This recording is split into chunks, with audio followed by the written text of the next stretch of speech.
Welcome to CoinGeek Conversations, coming to you today from London and New York, where my guest is the co-founder and CEO of Compute North, whose mission, according to its website, is powering digital asset creation.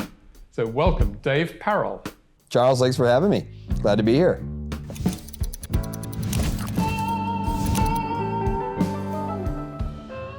You're listening to CoinGeek Conversations with Charles Miller.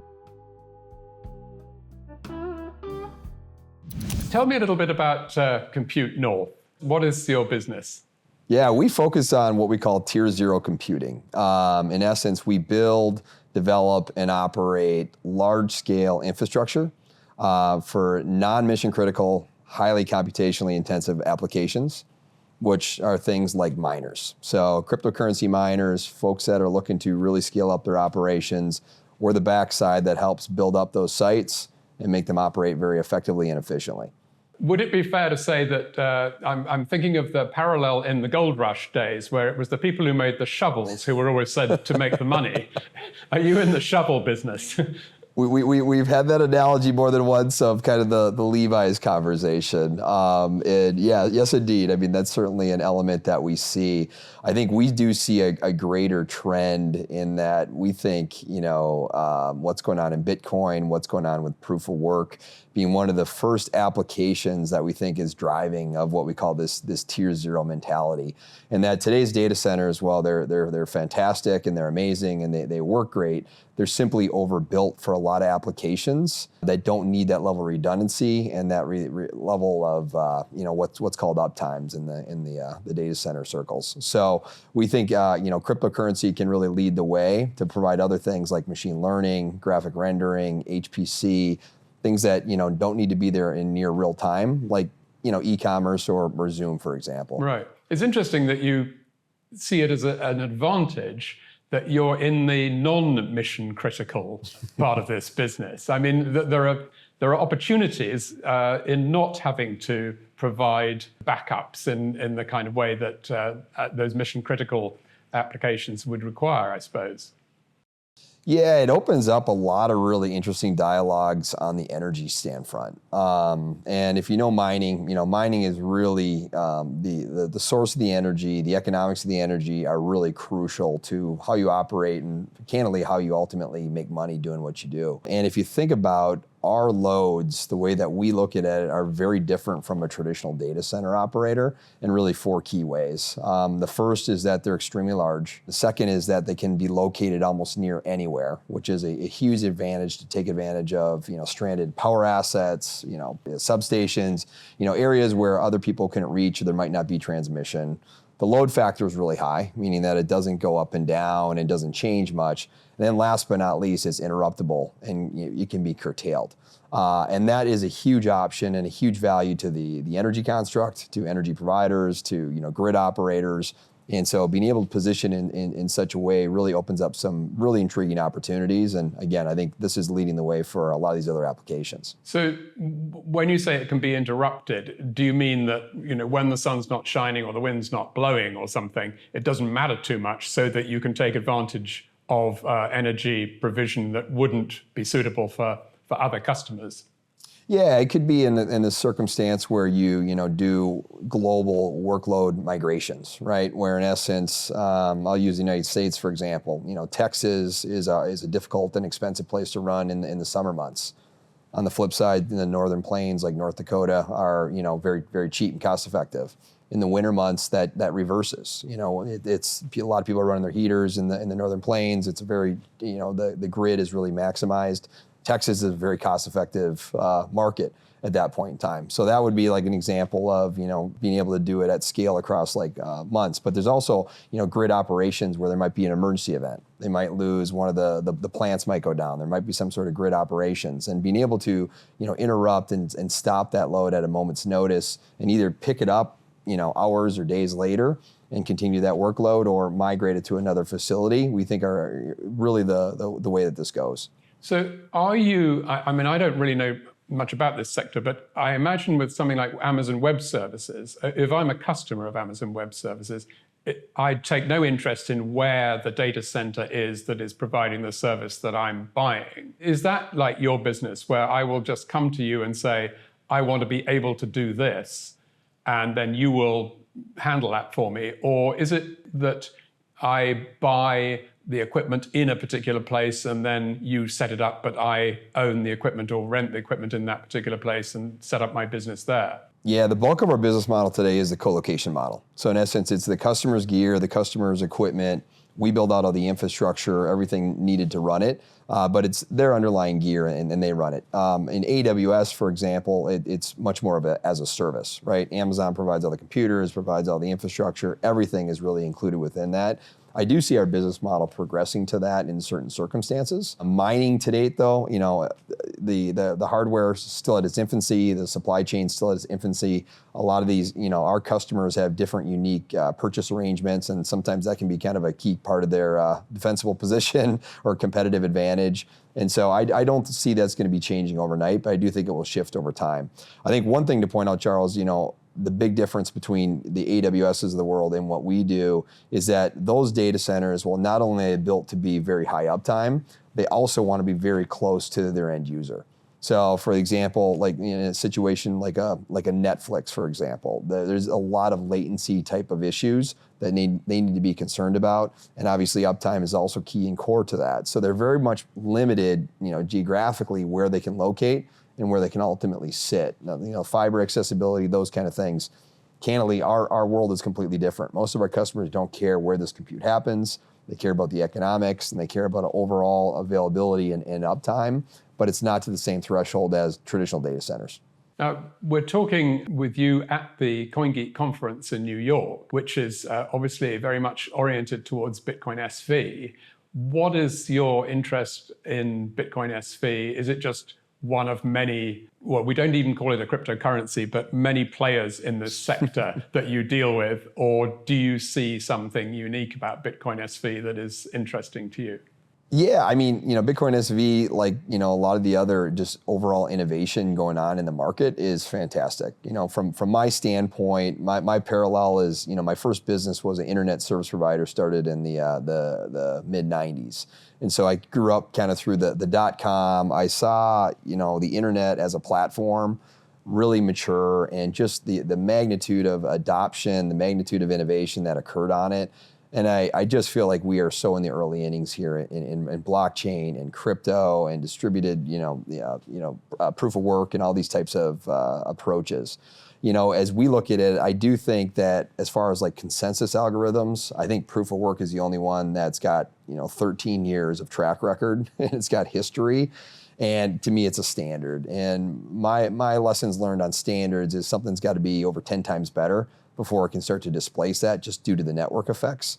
And I think it's great that there's a lot of innovation. There's people pushing the boundaries on different types of approaches, but our view is that proof of work is not going anywhere. It's going to continue to be here for a long time. It's going to continue to be innovated upon. The UI, the UX is starting to improve. There's real use applications going on in these systems. And that's going to continue to evolve and just, progress over time. And that's why it's an exciting industry. New York's an exciting place to be here. It's great to see people again, just the collaboration and everyone getting together. And again, I'll restate it. I think we're in the second inning of what's going to be a 9-inning or more ball game. Of course, the other side of proof of work is the huge amount of energy consumed. And there's increasing concern about that from an environmental point of view. How do you see that debate developing in future? Yeah, I think that's, a couple of comments to that question. The first of all being that I do feel that the energy argument is somewhat of the lazy argument.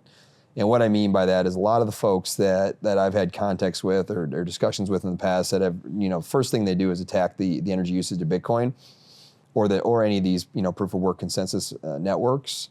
They don't believe there's any value in the network. They don't understand it. They don't really get the underlying value of whether it be cryptocurrencies or just the overall, technology itself.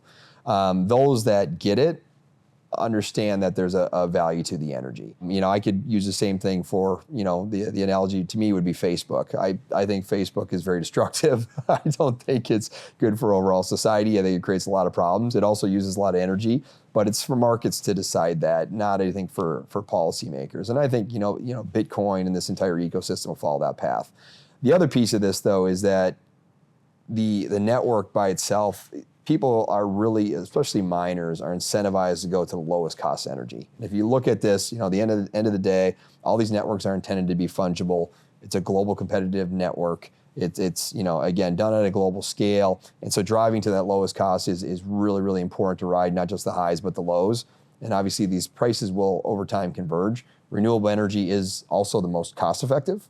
And so we're also seeing, a lot of our customers start to make a push for ESG, not just because it's the right thing to do and the right thing for the narrative of the industry, but also because economically it makes most sense. I do think, some of the things that we talked about, like with the tier 0 computing angle, really fits well with that. And you pointed this out earlier, Charles. I mean, if you think about most renewable sources, they're intermittent and they're distributed.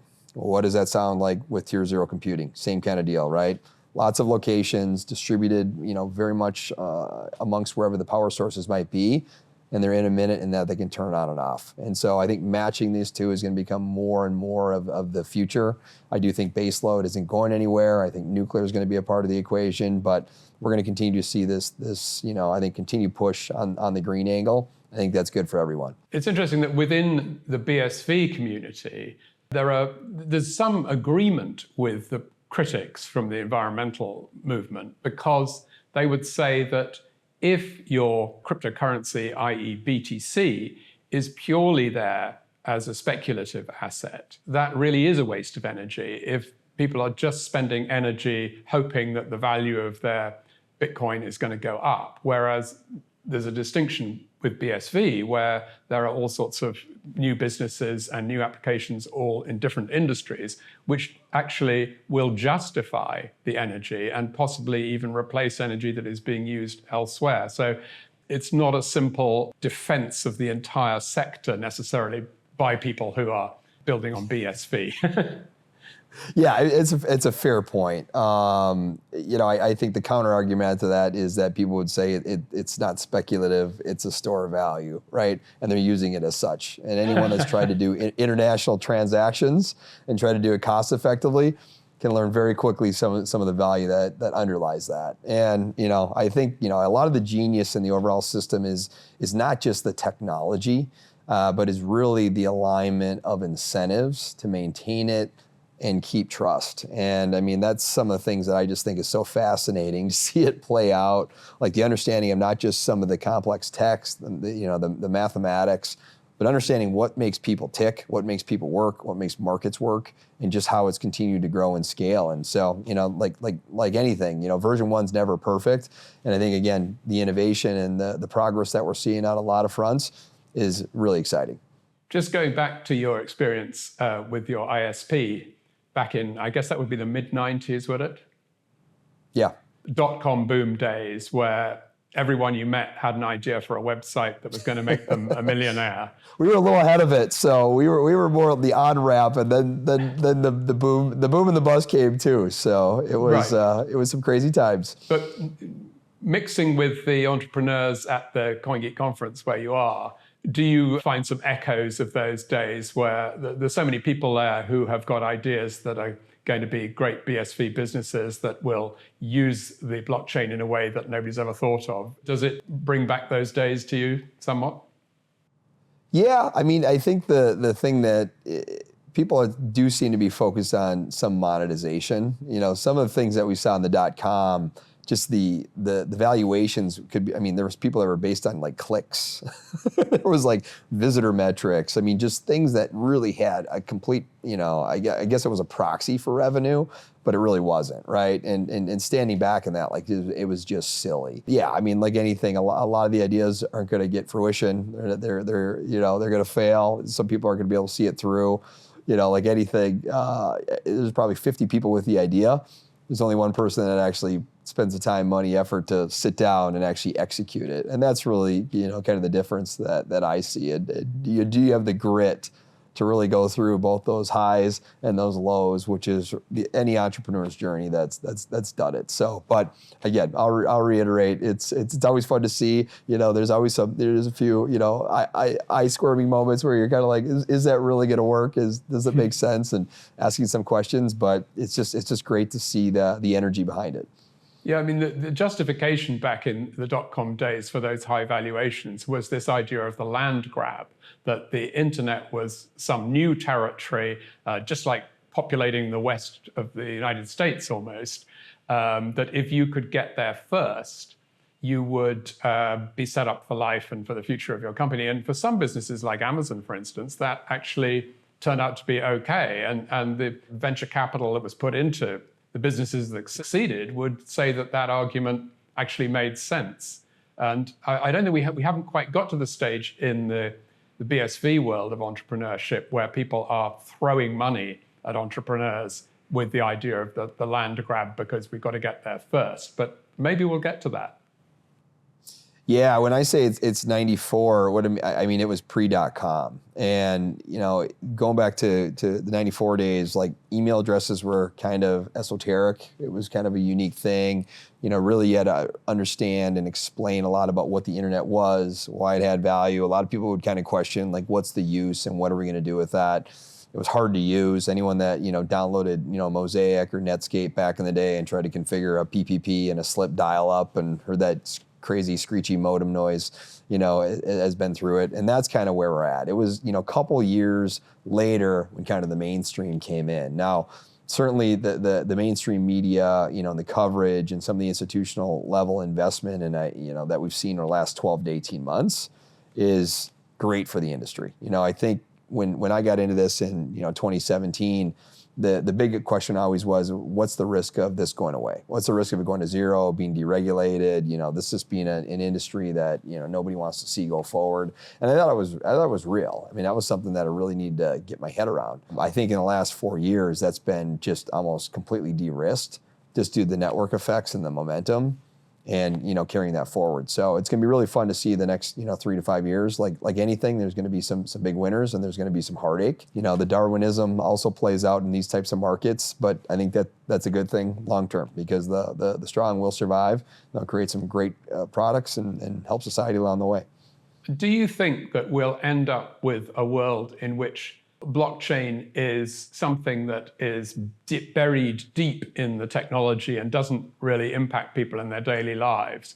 Or are we going to find, yes, I'll buy my cup of coffee with BSV or something? It could go either way, I think.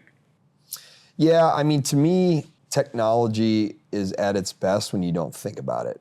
And I always preach this to my IT management and my groups. I said, guys, people only think about you when there's a problem and there's an issue. And I think that's also clear with any kind of technology, whether that be your mobile phone, whether that be your desktop, even things like Zoom. Like when they're working and they become ubiquitous, a part of your daily life, I think that's when it's really won and it's really doing its job. I think thinking about blockchain and those pieces, I think it's going to be embedded deep, and I don't think most people are going to understand it.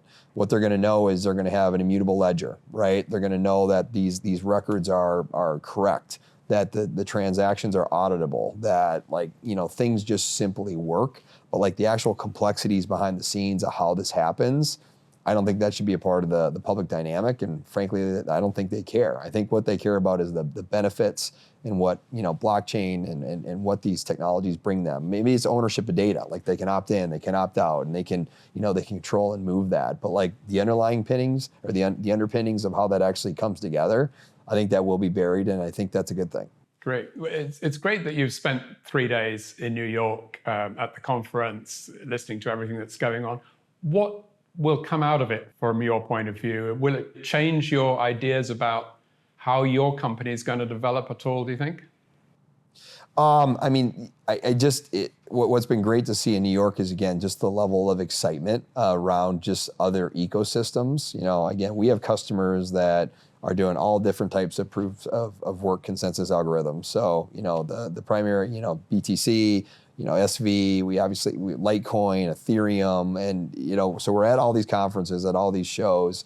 And I just say the best thing is just the continuous innovation and the pushes. And some of these problems, people are tackling them very differently. And that's going to be fun to see and play out. I use like Ethereum, for example, some of the things that they're doing on the migration to proof of stake. And I think there's going to be some challenges along the way, but I think there's going to be a lot of learnings. And so our course, I don't see changing. I mean, again, we're really seeing this infrastructure, low cost, high scale, computationally intensive, playing out. I think the renewable angle has been really core to our DNA since day one. Just with my business partner and his background in that space, like that's kind of where we came from. But it's fun to see the trajectory continue on, and the narrative to play out a little bit as we had expected. But again, like anyone that's done it, it's not a straight point from A to B. There's a lot of wiggles and squiggles and backgrounds en route. So.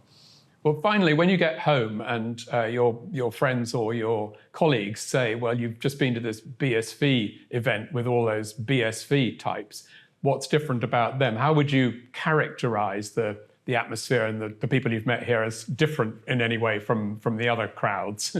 I would just say very thoughtful. I mean, that's the thing that's really I've seen is strategically thinking about the future, about the differentiators, about how does it apply to the rest of the ecosystems, and not emotional about it. Sometimes you get in these things and they can be a little bit almost cultish, where in the fact where it's just like we're better just because we are.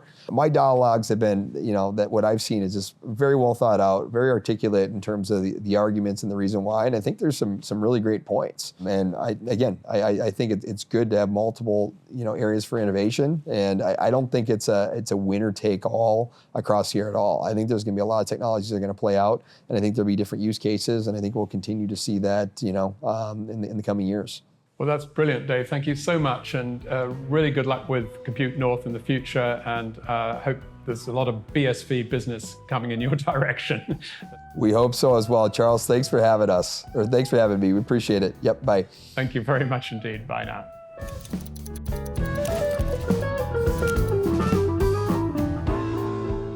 Thanks very much to Dave Perrill of Compute North. Well, next week we're talking NFTs. My guest is Victor Tang from NiftyCo, which aims, he says, to democratize NFTs. That means making it easy for everyone to create and trade them, even without any knowledge or connection with the world of crypto. So please join Victor and me next week. Until then, thanks very much for listening, and goodbye.